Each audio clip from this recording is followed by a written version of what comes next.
So Chester Hawkins, thank you so much for joining and talk a bit about your participation in the upcoming Fuzzy Panda compilation TYMBAL, of which you were so kind to do the cover art for. That was fun. Could you talk a little bit about your music background and sort of what you've been working on and how you got into making experimental music? Background probably carbon dating this is very difficult, but the best I've been able to come up with is 1985, Silver Spring, Maryland. I came across a Casio SK5, is it? I can't remember it anymore. The one from Radio Shack that was pretty popular. No, this was a straightforward Casio toy sampler with 4 sample bays, or 4 short ones or 2 long ones, depending on how you chose to record. And in those days, it was that thing. It was a number of homemade contact mics from Radio Shack, little piezo transducers, and a bunch of sheet metal that was pretty much lifted from building sites around Silver Spring and DC. And there wasn't even any sort of multi-tracking or anything. It was as crude as can be. It was basically just make a bunch of noise, record it, play that tape back through a mixer, and record and do live stuff against that. Do that about 8 or 10 times, and then what you basically end up with is just a mountain of surface noise and hiss with a little bit of musical intention kind of hidden underneath all of that. And it stayed at that primitive level until maybe 1987, and then just gradually began to sort of think about the process and you know, the sort of mail art and cassette culture thing was pretty big in those at that time. So you'd just collect trade addresses from like the back pages of zines, you know, Fact Sheet 5 and Unsound and things like that, and build your network. It took months and months because of, you know, mail. Remember the mail? Yes. Yeah. So did you sort of come up with this process on your own, or were you influenced? Were you listening to, you know, like Genesis Peorage or something like that? I was completely ignorant of that whole thing until I started picking up the zines. I was already like 2 years into it before I even realized this was a thing that people did. As far as I was concerned, I was just entertaining myself and not really sending tapes to anybody. I was just making a library of stuff and considering them almost like an audio journal, like a diary kind of thing, you know, like, oh, this captures this weird moment in history, and sort of have all of these sort of deeply veiled clues of what the hell I'm referring to in the music that in theory I could listen to 10 years later, and sort of it all comes back and just it reconstitutes that part of history. And so it was all totally self-indulgent, self-interested, everything. And then I had 2 years of a library of this stuff, and then I realized that there's a whole world of people doing similar things. So, and that's why when I I took a break between like 2000 and 2007, and then when I came back and started actually playing live more in 2007 and 8, I got this comment from a lot of people saying, "What do you mean you've been doing this since '85? I've never heard of you. Well, like this is unusual." I'm like, well, that's just because I never cared to distribute. It was all for me, damn it.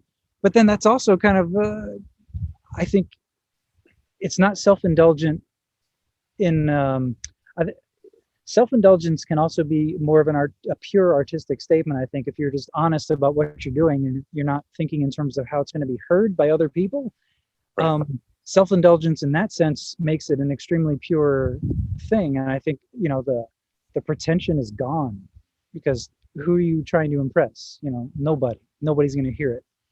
So in some ways, those are my favorite pieces, even though it's the most lo-fi crap ever.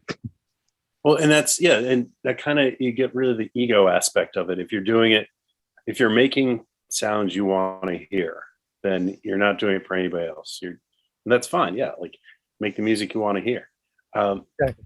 So going back to that Casio, that was a sampler. Yes.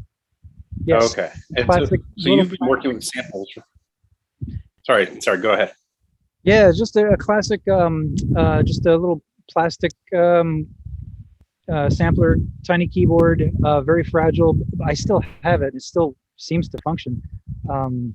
But yeah, that was pretty much just used to, like I said, I had the contact mics and sheet metal and things like that. Just patch it in and sample loops of just sort of percussive things.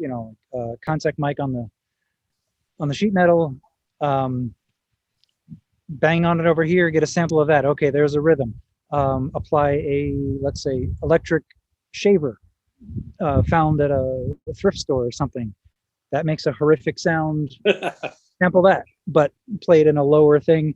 But if you space your sort of samples through down the chord sequence of keys, great discovery. You're sort of, it's a clock divider. Like, oh, okay, you play this loop, one octave down, and it's half speed, but it keeps time, and so that sort of develops a method. And yeah. So anyway. Okay.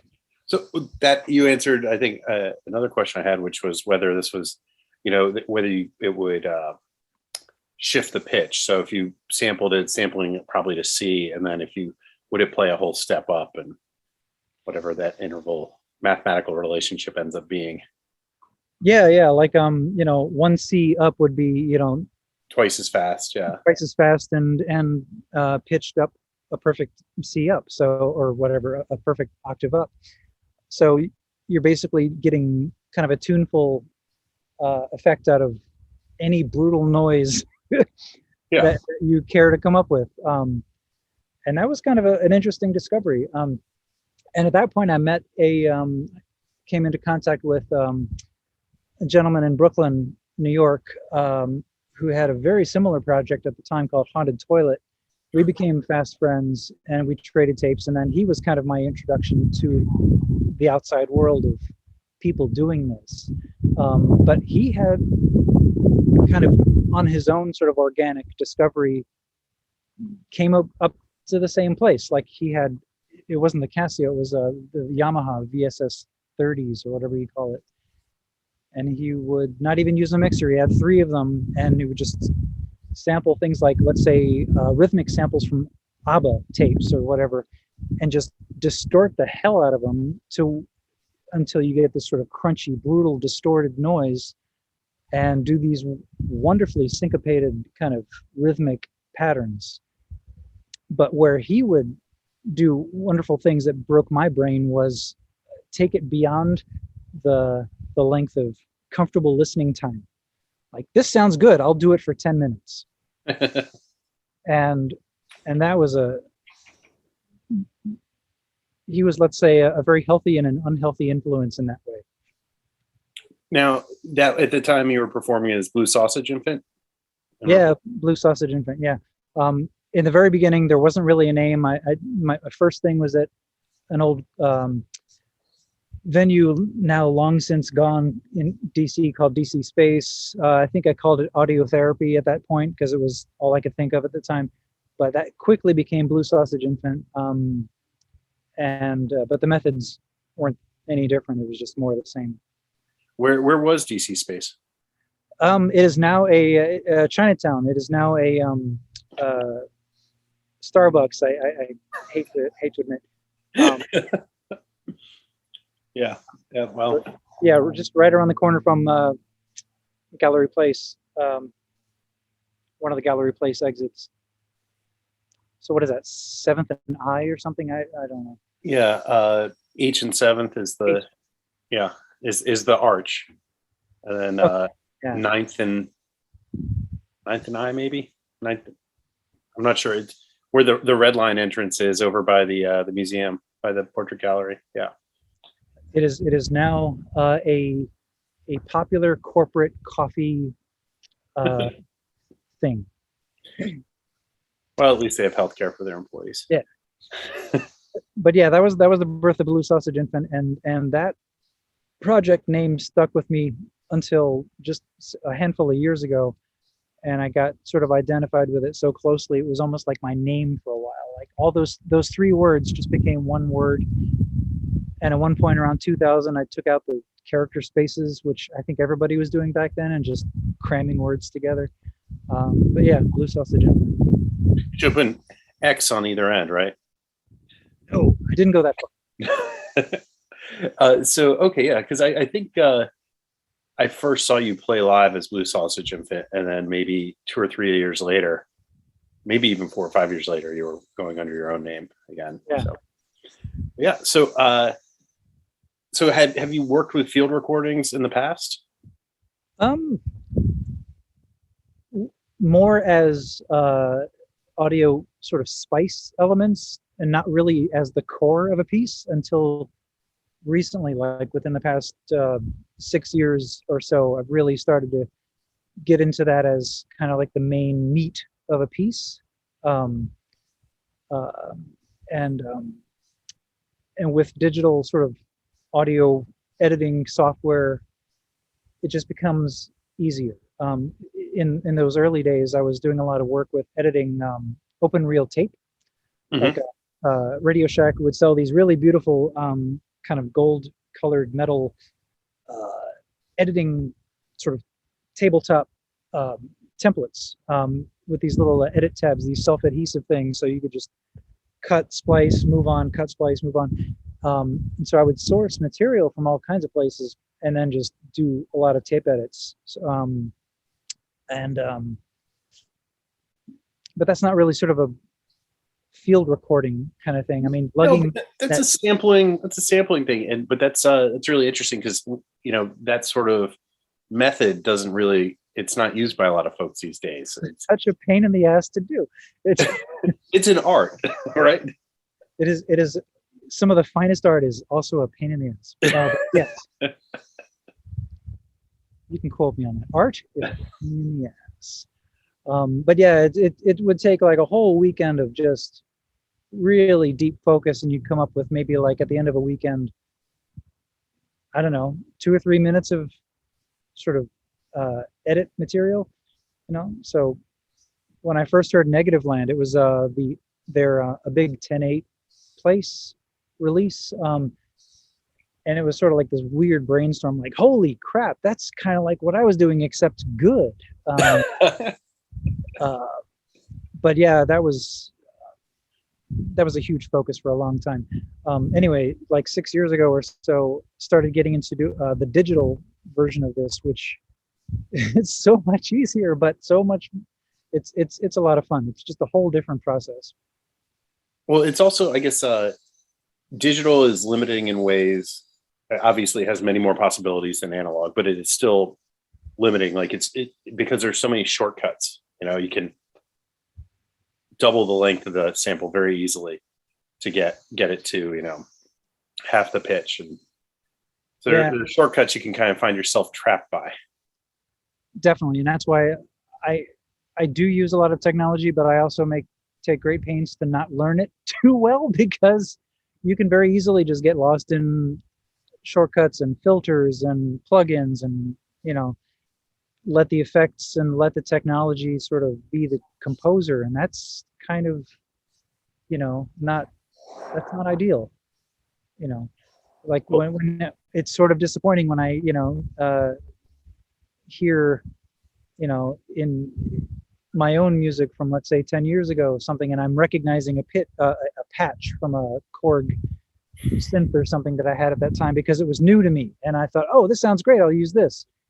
And 10 years later, I can still recognize, like, oh, that's that string patch. Like, oh, okay, well, that could have been done better. Well, but is it that bad to recognize a technology? I mean, like, for example, guitar. You're going to recognize guitar 90%. Well, in our genre, is probably not 90% of the time, probably more like 45% of the time. But for the most part, guitar, very recognizable, piano, very recognizable. So it's okay that a patch is recognizable, I think, or it's okay that, you know, a certain reverb is recognizable, or a boss metal zone is recognizable. True. But I think a lot of us in this kind of musical space have this notion, fair or unfair, of sort of breaking down barriers and doing something that hasn't been heard before. Now that's kind of difficult to execute. It's a promise that's almost impossible to really do, any, like, in the strictest sense. But yeah, so I don't know, if your expectation of your own work is to do something that hasn't existed on Earth or in anyone's ears before, you know, that's a pretty high bar. And so taking source material and really kind of reshaping it to a completely new level is it's a goal. It's a kind of an ascent, like an ascended consciousness goal. We don't always reach, but something to shoot for. So, okay, so we talked a little bit about field recordings. I've had the benefit, unlike most folks on this Cicada compilation, TYMBAL, of having heard all the tracks because I sequenced it. But in doing so, I heard very similar approaches from a number of folks. And then a couple people did different approaches, but that were still very similar to each other. And it's interesting because, you know, we've got 20 different artists on this, and everybody is doing their own take. Everybody's an individual, but at the same time, we gravitate in various directions together, even without each other's feedback or input. And so I would like to know how you went about making your track, given the, I guess, pretty much 5 hours of Cicada sample material. I mean, it's pink noise, so it's really hard to make something out of. And so what was your approach taking all those samples, and could you take me through like how you chose what samples? And it's okay if you just randomly grabbed one because there was so much, you know, and then what your process was and whether you had an idea before you got started or you let the samples help determine that. Well, for once I had an idea going into it, because the parameters were laid out very clearly ahead of time. You're just going to use this batch of source material, do whatever you want with it, but this is the material. And also the deadline was pretty tight. So 2 weeks, I think that's how much time you had. Something like that, and I think I still blew the deadline, but I won't pretend that didn't happen. Always managed to blow the deadline. But anyway, I knew going into it that I didn't want a wall of noise. That's the Cicada sound. They do that fine all by themselves. I wanted to honor the creature in a different way. They do make a wall of noise when they're out and doing their thing in their thousands. But if you get them individually, it's a very brittle sound. There's a lot of crevices and detail and texture, and it's an intimate sound. It's woody, it's precise, it's articulate. You know, all of these really interesting things are hiding in just one Cicada. It's vocal in a way. There's a kind of a vocal kind of scream, this trilling scream that they do on a rhythmic basis. It sounds desperate and it sounds mad, and you know, it kind of reflects that point in their life cycle. I mean, it's like you're just waking up after 16 years, 17 years. It's like, okay, I'm going to climb a tree, I'm going to tear my skin off, I'm going to have sex, and then I'm going to die in a very short period of time. So it kind of, in that way, echoes the project, I guess. It's meaning you've got a very brief amount of time to do this very specific thing in these specific parameters. Anyway, all that to say, I wanted to get intimate with just one character. I wanted to envision like one Cicada and get focus way down and get away from the big wall of noise. And so this meant taking every last one of those sound files. There must have been like 24 of them or something, ranging from like 10 minutes to 45 minutes or whatever. It was crazy. Loading each one. Let me interrupt you for a second. So Noel Mueller, who runs Grimoire Records, which is a fantastic metal label based in Baltimore, he's a recording engineer. He's an excellent guitarist. He's a hell of a musician. He did the recordings in, I think, Towson maybe. I think it's Patrick McMinn on the compilation titled his track basically on Noel's effort. He went down the street, found a tree full of cicadas, and pressed record. But yeah, so there's like 4 hours that Noel recorded, and you're the perfect artist to take samples from Baltimore and DC and Silver Spring, because some are recorded in Silver Spring, and combine them because you're from Silver Spring, you lived in DC, now you live in Baltimore. But yeah, so you had a very small subset from the DC Montgomery County area, and then like 4 hours that you had to go through from Baltimore. Yeah, like the file names were, in most cases, mentioned like where they were recorded. I'm like, hey, I know all these places. And so yeah, exactly.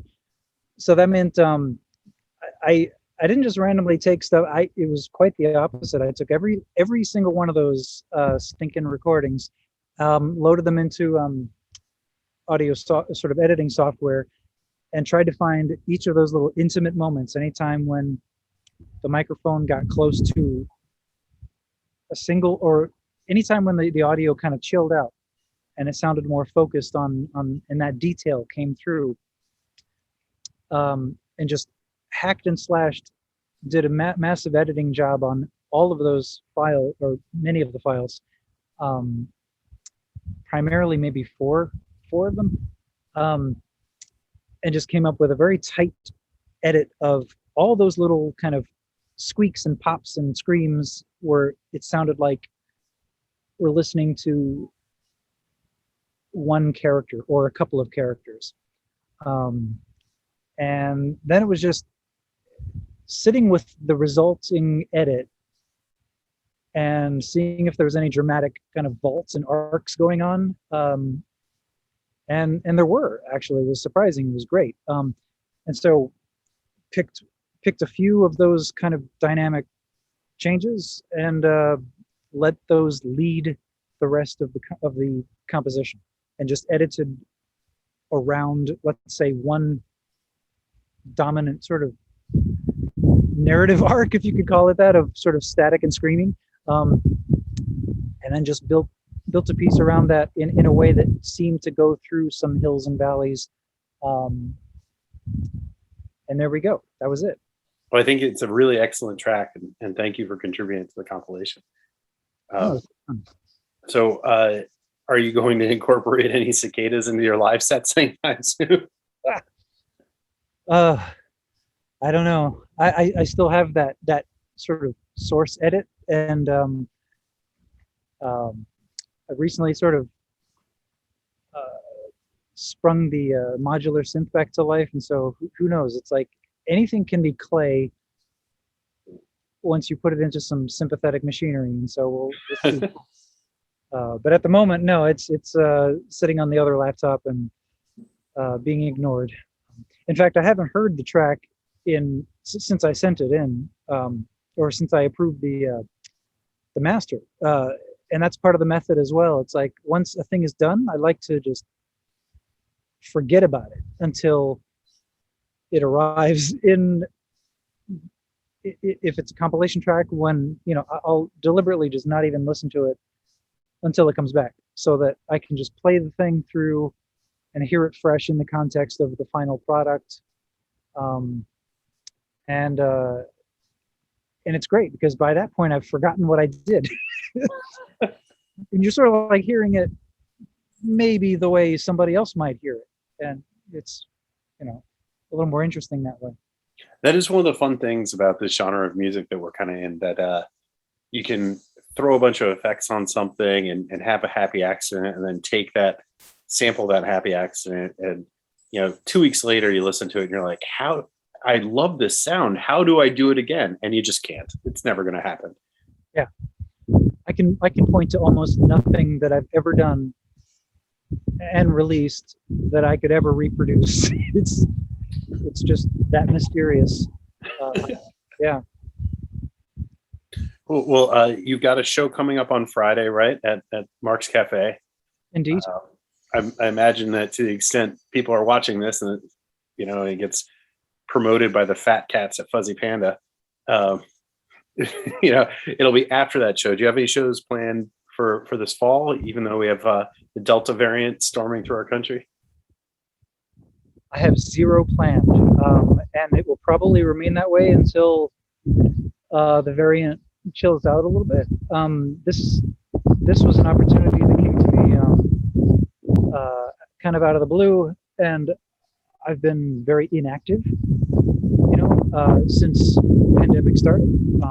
And so this was kind of I looked at, okay, this is the kick in the ass. I need to turn on the lights in the studio again and see what can be done. So yeah, nothing else is planned. In fact, even recording projects have been on hold since before the pandemic. Pandemic came at a perfect time, if you can say that, kind of in good taste, because I had intended to take about a year off,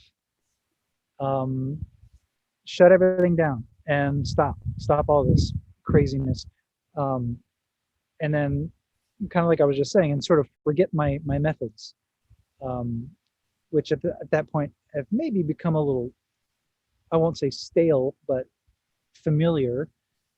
And then take a year off, come back to it, turn on the lights in the studio again, and then with the same equipment,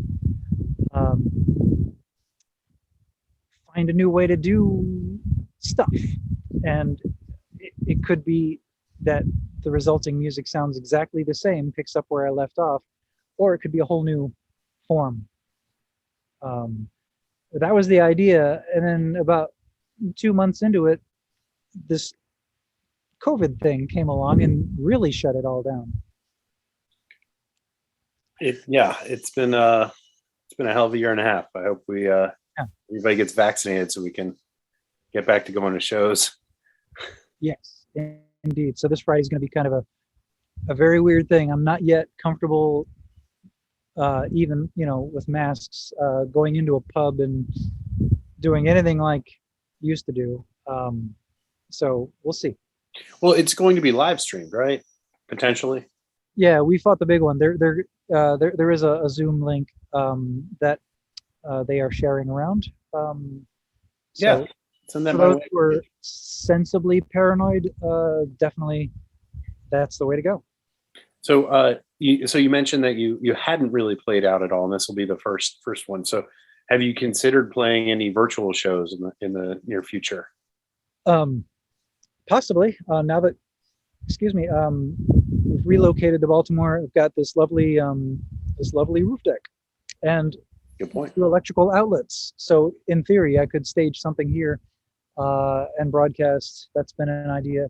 When COVID was a baby, when COVID was brand new, did one live stream, live from home thing for the Versus YouTube label and YouTube channel, and one other for El Rialan, which is a label I've had a nice long relationship with, based in Brooklyn. Is that Robert Peppers? Yeah. Yeah. Okay. Because he's coming up, I think, on 100 live performances, videoed live performances through his. Yeah. Yeah, and it was one of those. It was one of the earlier ones. Yeah. So besides those 2 performances, it's been nothing. So Friday will be an interesting experiment. It's going to be, I would say 80% improv. So I will be as surprised as everybody else. Do you have your plague doctor mask? I don't, but that is an idea. I have a number of creepy masks that could get the job done. Great. Well, Chester, thank you so much. Is there anything you want to add about any of what we talked about, or any upcoming releases or anything like that, or recent releases? Nope. It's all just this has been a great opportunity. Like I said, the Cicada compilation was a well-timed kick in the arse to get things going again. I expect to be